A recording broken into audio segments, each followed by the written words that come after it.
नमस्कार साथियों। बहुत बहुत स्वागत है साई बायोलॉजी क्लासेस में आपका। तो आज आप और हम लोग गोनाड्स ग्लैंड्स पर चर्चा करेंगे। आपको ये पता होना चाहिए gonads is a sex organ. जनद जिनको हिंदी में कहा जाता है, जनद सेक्स ऑर्गन होते हैं, यानी कि टेस्टिस और ओवरी सेक्स ऑर्गन होते हैं, लेकिन इनके द्वारा हार्मोन सीक्रेट किए जाते हैं और ये हार्मोन सीक्रेट होने के बाद ब्लड में छोड़ दिए जाते हैं। इस वजह से इन जनद को या गोनाड्स को एंडोक्राइन ग्लैंड्स के अंतर्गत शामिल किया गया है। तो यही गोनाड्स के द्वारा जो हार्मोन सीक्रेट किए जाते हैं, वही हार्मोन पर आज आप और हम लोग इस चर्चा में शामिल करेंगे। तो लिख दिया जाए, गोनाड्स हिंदी में जनद कहा जाता है। ये गोनाड्स मेल में टेस्टिस होते हैं और फीमेल में ओवरी होते हैं। क्या मेल में टेस्टिस होते हैं और फीमेल में क्या होते हैं बच्चों? ओवरी मुख्य रूप से होते हैं। तो वही चीज मैंने लिखा है। तो इनके द्वारा मुख्य रूप से कौन कौन से हार्मोन सीक्रेट होते हैं, ये किस प्रकार से पाए जाते हैं, कहाँ पाए जाते हैं, इनकी सिचुएशन सबसे पहले देखना है अपने को। तो ये दोनों पिट्यूटरी, मतलब यहां लिख दूं मैं LHFSH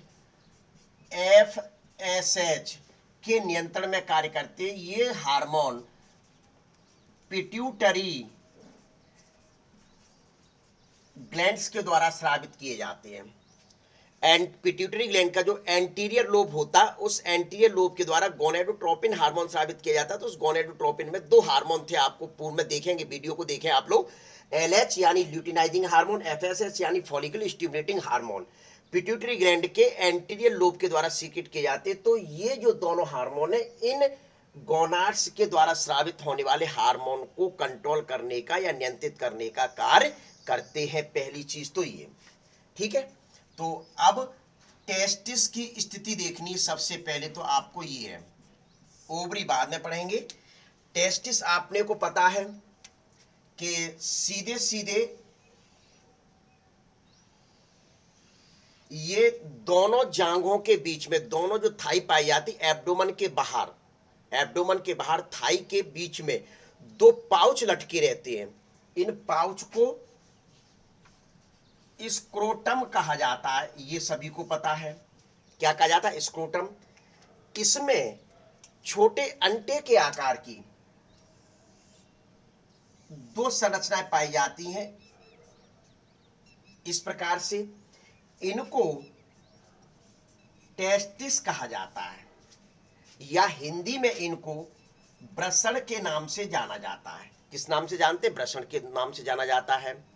ये मुख्य रूप से जैसे उम्र 12 साल से ऊपर होती है, तो इनके द्वारा मुख्य रूप से एक हार्मोन सीक्रेट किया जाता है, जिस हार्मोन को एंड्रोजन्स कहा जाता है।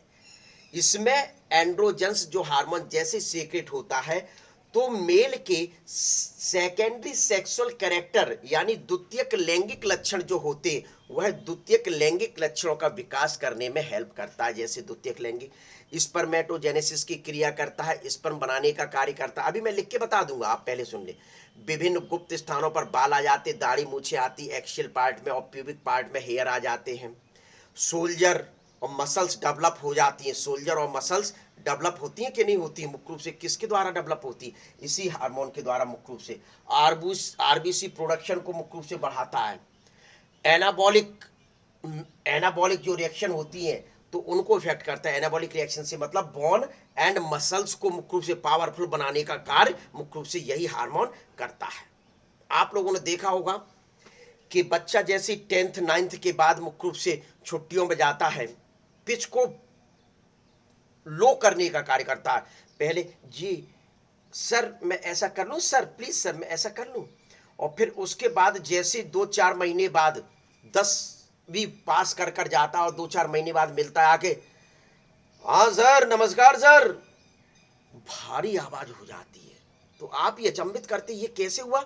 यानी कि ये सीधे सीधे मुख्य रूप से जो बायोलॉजी का टीचर होगा वो समझ जाएगा कि इसमें टेस्टोस्टेरोन का सीक्रेशन होने लगा है। बायोलॉजी का टीचर समझ जाएगा। आर्ट का टीचर करेगा भाई ये क्या क्यों रे, तेरी आवाज पहले बहुत पतली थी, बहुत सुरीला बोलता था, अब तू कैसे बोल रहा है। यानी कि उसके अंतर्गत मुख्य रूप से सेकेंडरी सेक्सुअल कैरेक्टर डेवलप हो चुका है, यानी टेस्टोस्टेरोन यानी एंड्रोजन्स हार्मोन स्रावित होने लगे हैं। पहली चीज तो ये कैसे स्रावित होती है आपको मुख्य रूप से ये सिस्टम पूर्व में बताया गया। इसमें ये क्या पाए जाते हैं, लोब्यूल्स पाए जाते हैं जिनकी संख्या 250 के लगभग होती है। इस एक लोब्यूल्स को मैं बाहर निकाल रहा हूं, ये लीजिए, ये लोब्यूल्स को बाहर निकाल दिया। इसमें मुख्य रूप से क्या पाई जाती हैं, ये सेमिनिफेरस ट्यूब्यूल्स पाई जाती हैं। इनको मैं क्या कह दूं,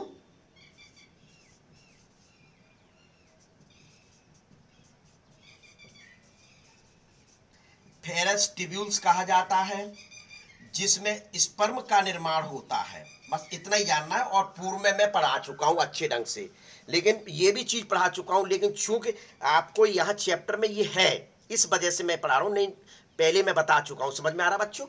तो ये सेमिनिफेरस ट्यूब्यूल्स पाई जाती हैं। इन सेमिनिफेरस ट्यूब्यूल्स में देखेंगे तो इस प्रकार की सेल्स कुछ होंगी, ये नर्स सेल कहलाती थी, ध्यान होगा तो। इसके अलावा इसमें इन सेल्स के बीच बीच में कुछ अन्य सेल्स भी पाई जाती हैं। इन सेल्स को लीडिंग सेल्स कहा जाता है या इंटरस्टिशियल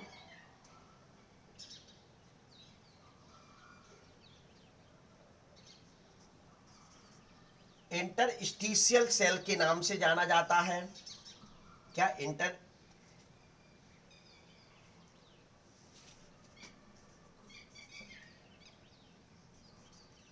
इंटरस्टिशियल सेल कहा जाता है, ठीक है। इन सेल्स के द्वारा एक हार्मोन सीक्रेट होता है, जिस हार्मोन को, भैया इंग्लिश वगैरह मत देखा करो, इन हार्मोन को एंड्रोजन्स कहा जाता है। एंड्रोजन्स का एक हार्मोन होता है जिसको टेस्टोस्टेरोन कहा जाता है। ये एक हार्मोन का समूह है। इसमें एक हार्मोन होता है टेस्टोस्टेरोन, जो सेकेंडरी सेक्सुअल कैरेक्टर को डेवलप करने का कार्य करता है, सेकेंडरी सेक्सुअल कैरेक्टर को डेवलपमेंट करने का कार्य करता है। ये जैसे कि इसने ये हार्मोन सीक्रेट किया, ये हार्मोन सीक्रेट किया, जिसको क्या कह रहे हैं, टेस्टोस्टेरोन। ये हार्मोन मुख्य रूप से कहां गया, ये जो सेल्स हैं इस प्रकार से इनके अंदर प्रवेश किया। ये प्रवेश करने पर स्पर्मेटोजेनेसिस की क्रिया करता है। स्पर्मेटोजेनेसिस की क्रिया की, यानी स्पर्म का निर्माण किया। क्या यह जो हार्मोन है टेस्टोस्टेरोन या एंड्रोजन्स हार्मोन केवल स्पर्म निर्माण की क्रिया करता है? यानी कि ये हार्मोन नहीं होगा तो पहले ये समझ लो, स्पर्म का निर्माण नहीं होगा। स्पर्म का निर्माण नहीं होगा। जब स्पर्म का निर्माण नहीं होगा तो वह एग को फ्यूज कैसे करेगा, यानी ये संतान पैदा करने योग्य नहीं रहा। ओलिगोस्पर्मिया कंडीशन हो गई। क्लियर? स्पर्म का सीमेन में अभाव होने लगा। क्या यह हार्मोन स्पर्मेटोजेनेसिस के अलावा कार्य नहीं करता? भैया कार्य करता है। पहले आप उन कार्यों को देख लीजिए, लेकिन उससे पहले इसकी सिचुएशन देख लो कि स्क्रोटम दोनों जांघों के बीच में, मेल में बात कर रहा हूं, दोनों जांघों के दोनों थाई के बीच में मुख्य रूप से एक दो पाउच पाए जाते हैं जिसको स्क्रोटम कहते हैं। इसमें अंडे के आकार यानी गोल मुख्य रूप से टेस्टिस पाई जाती है, जिसके अंदर लोब्यूल पाए जाते हैं। ये जो आपके बनाया है एक लोब्यूल है, ये लोब्यूल्स जिनकी संख्या 250 होती है एक टेस्टिस में। इसमें ये सेमिनिफेरस ट्यूब्यूल्स बनाए। सेमिनिफेरस ट्यूब्यूल्स में वो स्पर्मेटोजेनेसिस की क्रिया के दौरान स्पर्म का निर्माण हो गया, ये निर्माण हो गया। इनके अलावा इनके बीच बीच में रेड कलर की कुछ सेल्स बनाई जिनको लीडिंग सेल या इंटरस्टिशियल सेल्स कहते हैं। ये एक हार्मोन के समूह को स्रावित करते हैं जिसको एंड्रोजन्स कहते हैं। एंड्रोजन्स में एक हार्मोन होता है टेस्टोस्टेरोन, वह सेकेंडरी सेक्सुअल कैरेक्टर को डेवलप करने का कार्य करता है। अब ये सेकेंडरी सेक्सुअल कैरेक्टर यानी ये हार्मोन क्या फंक्शन करता है वह मैं आपको अलग से बताने जा रहा हूं, तो देख लीजिए।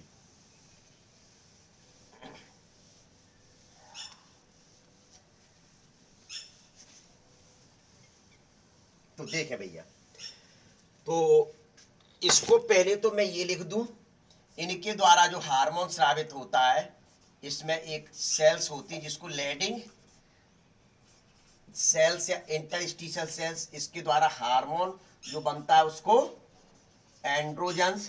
इसका जो मुख्य हार्मोन है वह है टेस्टोस्टेरोन, ठीक है। अब इनके क्या क्या फंक्शन होते हैं? सबसे पहला फंक्शन तो यही है,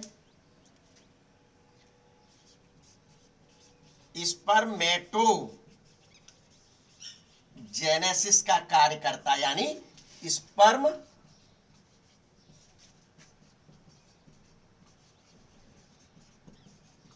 फॉर्मेशन का कार्य करता है। क्लियर? पहला फंक्शन तो आप ये रट लीजिए अच्छे ढंग से। दूसरा function facial axial and pubic hair grow करता है। पार्ट लिखो, पार्ट में हेयर ग्रो करता है।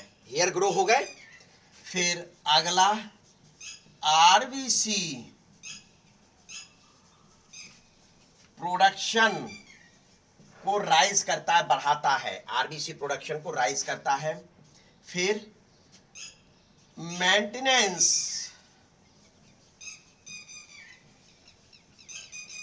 ऑफ सेक्सुअल ऑर्गन, यानी मेंटेनेंस ऑफ सेक्सुअल ऑर्गन, ठीक है। फिर इरेक्शन इसी के द्वारा होता है, विशेष ध्यान रखना। लो पिच्ड बॉयज, ठीक है। फिर anabolic effect on bone and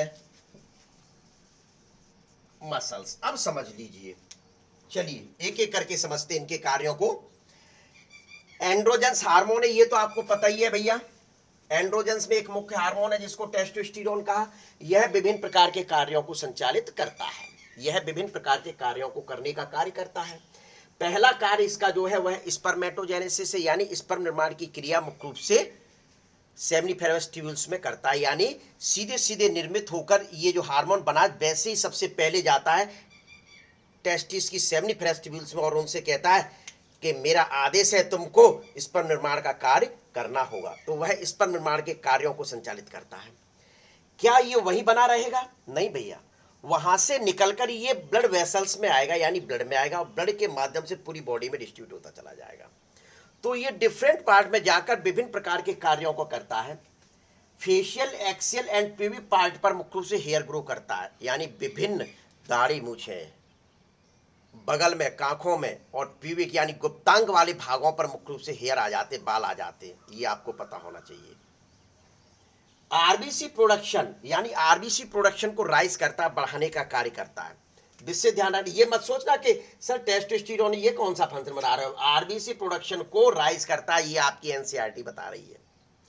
maintenance of sexual organ, sexual organ को मेंटेनेंस करने का भी कार्य करता है, सेक्सुअल ऑर्गन को मेंटेनेंस करने का कार्य करता है। इरेक्शन की जो प्रोसेस होती है ड्यू टू सेक्स संभोग करने के द्वारा इरेक्शन जो होता है वह मुख्य रूप से किसके द्वारा होता है? इसी हार्मोन के प्रेजेंस में होता है। लो पिच्ड वॉइस, मैंने जैसा कि अभी बताया था शुरुआत में, 10th तक बच्चा कहता था may I coming madam, may I coming sir, yes, teachers ने बोला। फिर 10th 9th के एग्जाम जैसे हुआ वो बाहर चला गया छुट्टियों में। 2-4 महीने के बाद जैसे वो वापस आया, मैं आई कम इन सर, एकदम उसकी आवाज भारी हो गई। वो कहता है भैया ये क्या हुआ, ये क्या हुआ। आर्ट का टीचर होगा तो वो ये समझ नहीं पाएगा, लेकिन बायोलॉजी का टीचर होगा वो समझ जाएगा कि कहेगा कि ये हार्मोन उसमें सीक्रेट होने लगे हैं, इस कारण उसकी आवाज भारी हो गई है। इसके अलावा एक फंक्शन और है, अभी मैं बता, ध्यान आ गया तो लिख रहा हूं। क्या बोलते हैं, एडम एप्पल का डेवलपमेंट। ये कंठ जिसको कहते हैं ये है, ये फीमेल में नहीं दिखाई देगा, मेल में मुख्य रूप से ये वाला डेवलपमेंट मुख्य रूप से इसको एडम एप्पल कहा जाता है। तो ये डेवलपमेंट करने का कार्य करता है। एनाबॉलिक, सी नहीं लिखा है, ठीक है। फिर anabolic effect on bone and muscles. आपने देखा होगा कि ह्यूमन की बोन और मसल्स, वो मेल की बोन और मसल्स फीमेल की तुलना में अधिक डेवलप होती हैं और अधिक मजबूत होती हैं। मेंटली रूप से मेल और फीमेल समान होते हैं, लेकिन फिजिकली रूप से मेल की अपेक्षा फीमेल कहीं कमजोर होती है। उसका रीजन है सीधे सीधे टेस्टोस्टेरोन हार्मोन जो है वह बोन और मसल्स पर एक्ट करता है, बोन और मसल्स को प्रभावित करता है, जिसके कारण कंधे चौड़े हो जाती है सोल्जर, और मसल्स डेवलप हो जाती है फीमेल की तुलना में। ये विशेष ध्यान रखना। ऐसा नहीं है, फीमेल में जो ईस्ट्रोजन हार्मोन पाया जाता है वह भी बोन और मसल्स पर एक्ट करता है, लेकिन टेस्टोस्टेरोन की तुलना में उसका प्रभाव बोन और मसल्स पर कम पड़ता है। तो इस वजह से लिखा है anabolic effect on bone and muscles, ये ध्यान में रखना। एडम एप्पल का डेवलपमेंट यानी ये बच्चों में नहीं दिखाई देता, जैसे उसमें ये हार्मोन सीक्रेट होता है तो ये दिखाई देने लगता है कंठ जिसको कहते हैं, ये डेवलपमेंट होने लगता है। ये आपके जो कार्य मैंने बताए, यह कार्य मुख्य रूप से टेस्टोस्टेरोन के द्वारा कार्य संचालित किए जाते हैं। तो ये आप इनको नोट कर लीजिए अच्छे ढंग से, स्क्रीनशॉट ले लीजिए, जल्दी फोटो ले लीजिए, एक एक ले लिया। चलिए अब दूसरा पार्ट आता है। दूसरा पार्ट कौन सा आता है बच्चों, फीमेल गोनाड यानी ओवरी। फीमेल गोनाड यानी ओवरी। तो देख लीजिए भैया,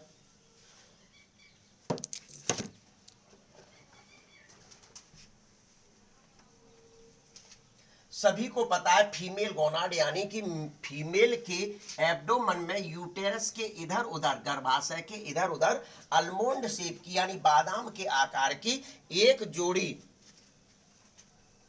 गोनाड पाए जाते हैं, एक जोड़ी गोनाड्स पाए जाते हैं। ये देख लीजिए,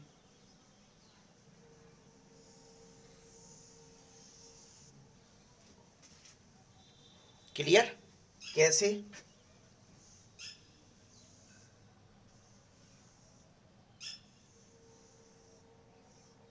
ये यहां ये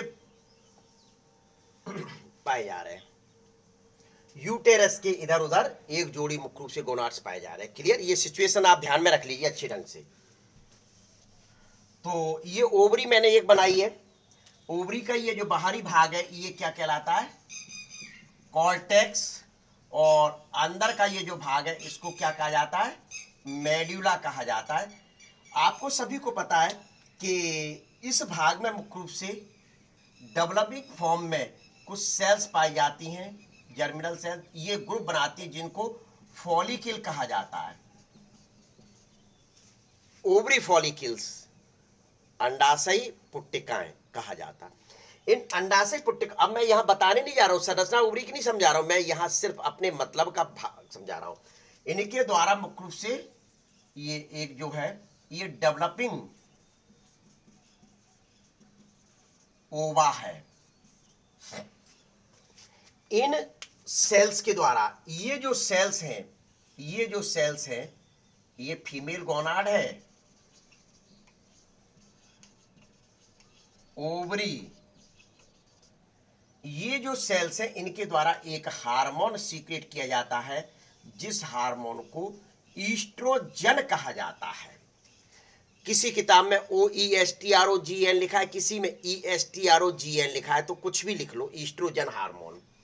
अब स्वाभाविक है कि जब LH के प्रभाव में, FSH के प्रभाव में फॉलिकल डेवलपमेंट हो रहा है, पिट्यूटरी ग्लैंड का जो FSH है उसके फॉलिकल स्टिमुलेटिंग हार्मोन, LH के प्रभाव में जब ये ओव्यूल बाहर निकल जाए, अंडा बाहर आ जाएगा, ये ओवा बाहर हो गया, इस क्रिया को ओव्यूलेशन कहते हैं, ध्यान है। तो ये जो सेल्स हैं, ये सेल्स क्षतिग्रस्त हो जाएंगे, ओव्यूल टूट जाएगा, तो इसको उस समय क्या कहते हैं, कार्पस ल्यूटियम क्या कहा जाता है, कार्पस ल्यूटियम कहते हैं। इस कार्पस ल्यूटियम के द्वारा एक हार्मोन स्रावित होता है जिसको प्रोजेस्टेरोन कहा जाता है, ठीक है। यानी दो हार्मोन हो गए, कितने हार्मोन हो गए, दो हार्मोन मुख्य रूप से हो गए।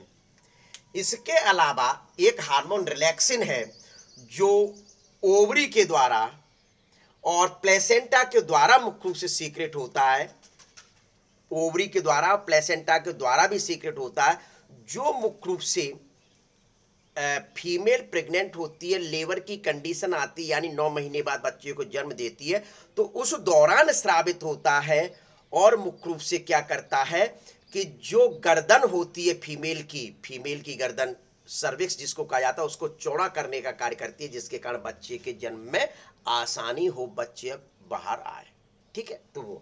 तो ईस्ट्रोजन हो गया और प्रोजेस्टेरोन हो गया। अब इनके कार्य पढ़ने हैं, स्थिति क्लियर हो गई। ओवरी कहां स्थित होती है, ओवरी गर्भाशय के इधर उधर अलमोंड शेप की मुख्य रूप से एक जोड़ी होती है, यानी गर्भाशय के यूटेरस के इधर उधर। ये बाहरी भाग कॉर्टेक्स होता है, कॉर्टेक्स वाले भाग में डेवलपिंग फॉर्म में फॉलिकल्स पाए जा रहे हैं और फॉलिकल्स के अंदर डेवलपिंग फॉर्म में ओवा पाया जा रहा है।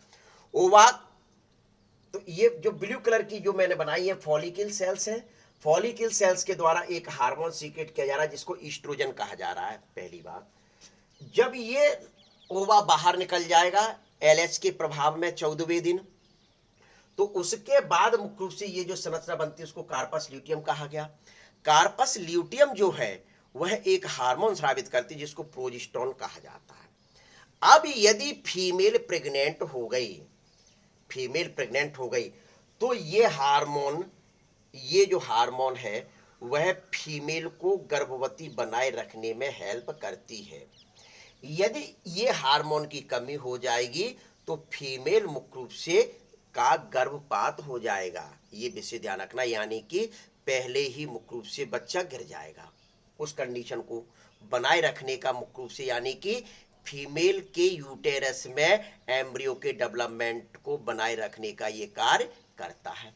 यदि फीमेल फीमेल फर्टिलाइज नहीं हुई है, मतलब फीमेल का जो एग है वह फर्टिलाइज नहीं हुआ है, फीमेल निषेचित नहीं हुई है, मतलब प्रेग्नेंट नहीं हुई है, तो यह कार्पस ल्यूटियम कार्पस एल्बिकेंस में बदल जाता है और पुनः 26 से 28 दिन फिर से MC साइकिल चालू हो जाती। इस दौरान यह प्रोजेस्टेरोन हार्मोन फॉलिकल के निर्माण को रोक देता है, जिसके कारण MC नहीं होती, ये विषय ध्यान रखना। मतलब के सीधे सीधे कहा जाता है MC प्रेगनेंसी पीरियड में नहीं होती है, ये ध्यान में रख लेना बच्चों, इस हार्मोन के प्रभाव से ही ऐसा होता है। तो अब इसके कार्यों को समझ लें, ये स्थिति कहाँ स्थित है तो समझ लीजिए। फंक्शन, सबसे पहले फंक्शन ऑफ ईस्ट्रोजन में बता रहा हूं।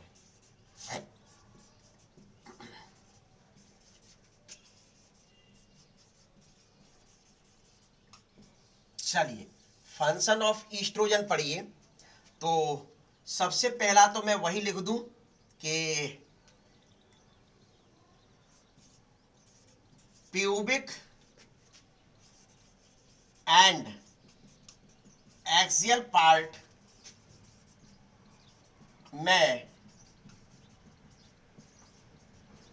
हेयर ग्रो करता है, ठीक है। पहली चीज तो मुख्य रूप से ये हो गई, विषय ध्यान रखना। दूसरा,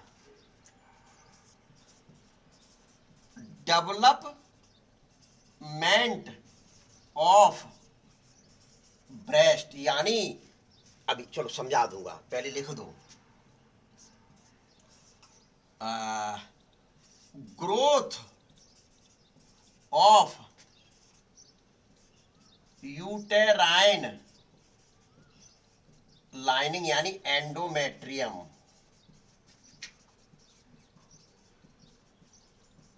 ठीक है, ये कर दिया। फिर क्या बताया जाए, एनाबॉलिक, ये भी बहुत महत्वपूर्ण पॉइंट है, anabolic effect on skeleton and muscles. ठीक है, तो ये देख लीजिए। हाँ, फिर हाई पिच्ड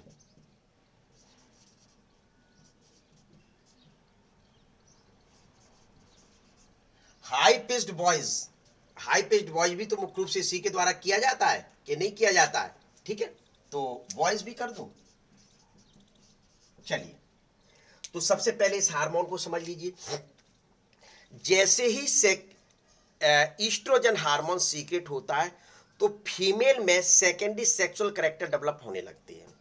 ये फीमेल के सेकेंडरी सेक्सुअल कैरेक्टर क्या क्या होते हैं, विभिन्न स्थानों पर हेयर ग्रो करने लगते हैं, यानी कि विभिन्न जो गुप्त स्थान होते हैं, प्यूबिक एंड एक्सियल पार्ट, उन स्थानों पर मुख्य रूप से हेयर ग्रो होते हैं।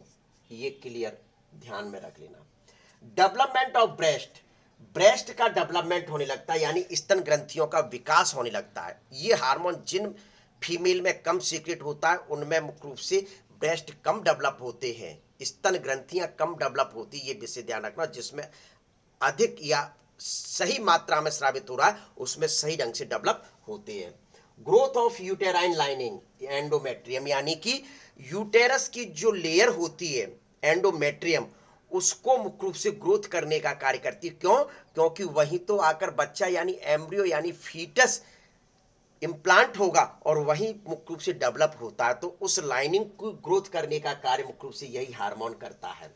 Anabolic effect on skeleton and muscles, पहली कहा कि ऐसा नहीं है कि मेल में टेस्टोस्टेरोन हार्मोन जो है वही सिर्फ स्केलेटन और मसल्स को डेवलप करता, यह भी ईस्ट्रोजन हार्मोन भी इफेक्ट करता है स्केलेटन को और मसल्स को, लेकिन तुलनात्मक रूप से टेस्टोस्टेरोन की अपेक्षा कम करता है। इस वजह से मेल की तुलना में फीमेल कम बलशाली होती। मेंटली रूप से मेल और फीमेल बराबर है, लेकिन फिजिकली रूप से मेल की तुलना में फीमेल कम होती। क्यों? क्योंकि इस हार्मोन का इफेक्ट टेस्टोस्टेरोन की अपेक्षा कम होता है। पहले high pitched voice, high pitched voice का मतलब आवाज का पतली होना। लड़कियों की आवाज मोटी होती है, जैसे ये हार्मोन सीक्रेट होता है तो वैसे ही उनकी मुख्य रूप से आवाज जो होती है महिलाओं की वह फीमेल पतली हो जाती है।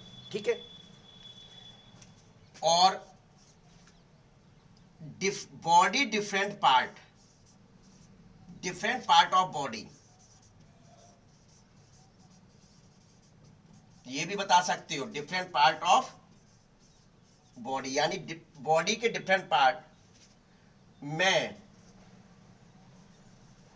डिफरेंट पार्ट ऑफ बॉडी नहीं, ये डिपोजिशन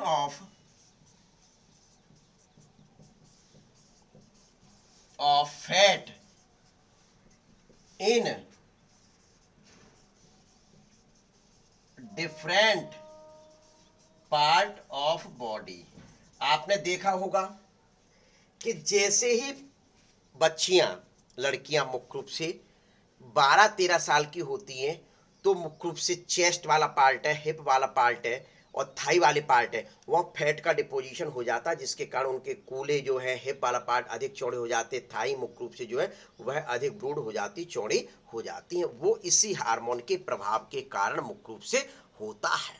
तो ये आप ईस्ट्रोजन के फंक्शन समझ लीजिए, यानी ये हार्मोन फीमेल में कम हुआ तो ये जो कार्य हैं वो कार्य नहीं होंगे, ये कर लीजिए। अब दूसरा मुख्य रूप से आता है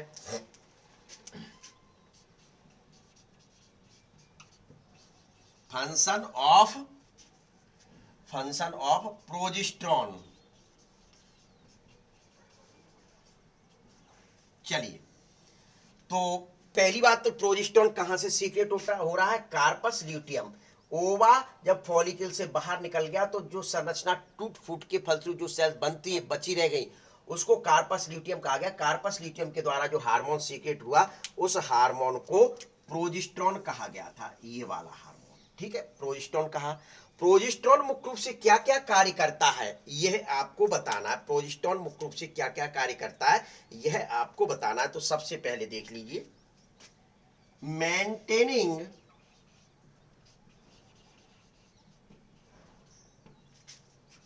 ऑफ यूटेराइन लाइनिंग यानी एंडोमेट्रियम। आपने देखा यहां लिखा हुआ ग्रोथ ऑफ यूटेराइन लाइन, यानी कि ये एंडोमेट्रियम की सेल्स की ग्रोथ करती है, लेकिन मेंटेन करने का जो कार्य करता है वह प्रोजेस्टेरॉन हार्मोन करता है। क्यों? क्योंकि प्रोजेस्टेरॉन हार्मोन फीमेल के एम्ब्रियो को बनाए रखने का कार्य करता है। और एम्ब्रियो कहां डेवलप होगा? यूटेरस में। अब यूटेरस में डेवलप होगा तो एंडोमेट्रियम लेयर सही ढंग से होना चाहिए, तो वो मेंटेन करने का कार्य मुख्य रूप से किसके द्वारा किया जाता है? प्रोजेस्टेरॉन हार्मोन के द्वारा किया जाता है। ये विशेष आप ध्यान में रखेंगे, पहली चीज। दूसरा, help in growth of alveoli of mammary gland. आपने देखा ये जो एल्वियोलाई है, ये एल्वियोलाई रेस्पिरेटरी सिस्टम लंग्स वाली नहीं है, ये मेमरी ग्लैंड वाली। आप मेरी मेमरी ग्लैंड का वीडियो उठा के देख लिए, उसमें बताया गया है। तो उनको मुख्य रूप से हेल्प करता है एल्वियोलाई के ग्रोथ में। मेमरी ग्लैंड की जो एल्वियोलाई होती है उनके ग्रोथ में हेल्प करता है, जिसके कारण ब्रेस्ट का साइज और बड़ा हो जाता है। फीमेल जब प्रेग्नेंट होती तो ब्रेस्ट का साइज और बड़ा होता है। क्यों? क्योंकि एल्वियोलाई की ग्रोथ प्रोजेस्टेरॉन हार्मोन ने मुख्य रूप से बढ़ा दी है। ठीक है, तो ये मुख्य रूप से कार्य करता है। लेकिन यहां आपको एक वर्ड लिखना पड़ेगा। प्रेगनेंसी, मैंने जब गर्भवती बोला है तो ड्यूरिंग प्रेगनेंसी, जिससे ध्यान रखना, ड्यूरिंग प्रेगनेंसी। ठीक है, तो ये प्रेगनेंसी टाइम में मेमरी ग्लैंड्स को इंक्रीज करने का कार्य करता है प्रोजेस्टेरॉन हार्मोन। ठीक है, अब मुख्य रूप से क्या होता है, अगला पॉइंट सुन लीजिए। गर्भधारण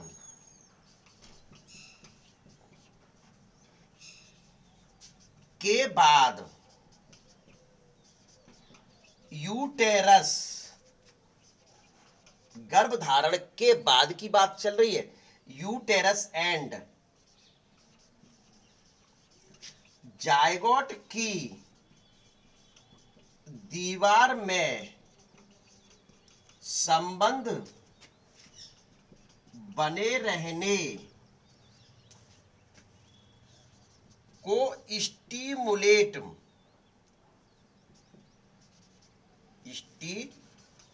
यानी प्रेरित करता है। कौन करता है? यही कर रहा है प्रोजेस्टेरॉन हार्मोन। ये प्रोजेस्टेरॉन हार्मोन को मैं लाल से डार्क कर दूं, बहुत खतरनाक हार्मोन है, लग रहा है ये। ठीक है, तो ये मुख्य रूप से निषेचन हो जाने की स्थिति में, यानी फर्टिलाइजेशन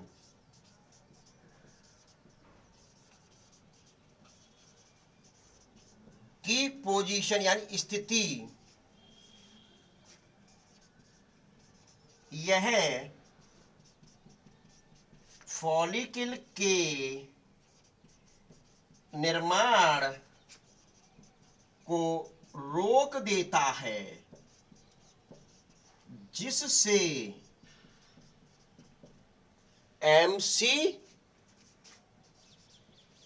बंद हो जाए, यानी मेंस्ट्रुएशन साइकिल बंद हो जाती है। विशेष कार्य किसके द्वारा किया जाता है? इसी के दौरान। यदि निषेचन नहीं हुआ है विशेष, अब यह हार्मोन तो हो गया कार्य, एक बार फिर से समझ लीजिए कि सीधी सीधी maintaining of uterine lining, uterine यानी एंडोमेट्रियम का मेंटेन बनाए रखने का कार्य करता है। क्यों? क्योंकि बच्चा जो एम्ब्रियो है फीटस है अच्छे ढंग से उसमें डेवलप हो, इम्प्लांट हो जाए। दूसरा, help in growth of alveoli of memory, mammary gland में जो एल्वुलाई पाए जाते हैं उनको ग्रोथ करता है, जिसके कारण ड्यू टू प्रेगनेंसी टाइम में मुख्य रूप से ब्रेस्ट का साइज बड़ा होने लगता है। पहली चीज, गर्भ धारण के बाद यूटेरस एंड जायगोट की दीवार में संबंध बनाए रखने। भाई प्रेग्नेंट हुई फीमेल, अब जायगोट ब्लास्टोमियर में बदला, अब वो वहां से मुख्य रूप से यूटेरस में आएगा, तो उस दौरान एंडोमेट्रियम भी सही होनी चाहिए, तो यही कार्य कर रहा है कि नहीं कर रहा है, और उनके संबंध बन जाए। भाई वो जो एम्ब्रियो है और फीमेल यूटेरस है उनके बीच में संबंध बन जाए, तो उस संबंध को बनाए रखने का कार्य यानी प्रेरित करने का जो कार्य करता है वो प्रोजेस्टेरोन हार्मोन ही करता है। दूसरा, गर्भ धारण को बनाए रखने का कार्य भी मुख्य रूप से ये हार्मोन करता है। फीमेल प्रेग्नेंट बनी रहे 9 मंथ तक, मुख्य रूप से यही कार्य करता है। यदि ये हार्मोन की कमी हो गई तो मुख्य रूप से फीमेल गर्भपात हो जाता है, फीमेल का गर्भपात हो जाता है। ये विशेष ध्यान रखना। ये तो निषेचन की स्थिति। यदि फीमेल एग फर्टिलाइज नहीं हुआ है तो मुख्य रूप से क्या होता है, पुनः कार्पस ल्यूटियम, ये जो है ये कार्पस ल्यूटियम किसमें कन्वर्ट हो जाता है, कार्पस एल्बिकेंस में। किसमें कन्वर्ट हो गया, कार्पस एल्बिकेंस में कन्वर्ट हो गया, और पुनः 26 से 28 दिनों के बाद एमसी फिर से आने लगता है। तो ये कंडीशन मुख्य रूप से आपके इन गोनाड्स के हार्मोन की बताई जाती है। सिर्फ एक ही बार में मैंने दोनों हार्मोनों को समझाने का प्रयास किया आपको, बहुत नीट की दृष्टिकोण से बहुत महत्वपूर्ण है, और 12th के दृष्टिकोण से प्रत्येक वो मतलब ये 11th में जो क्वेश्चंस आते हैं बहुत ज्यादा पूछे जाते हैं।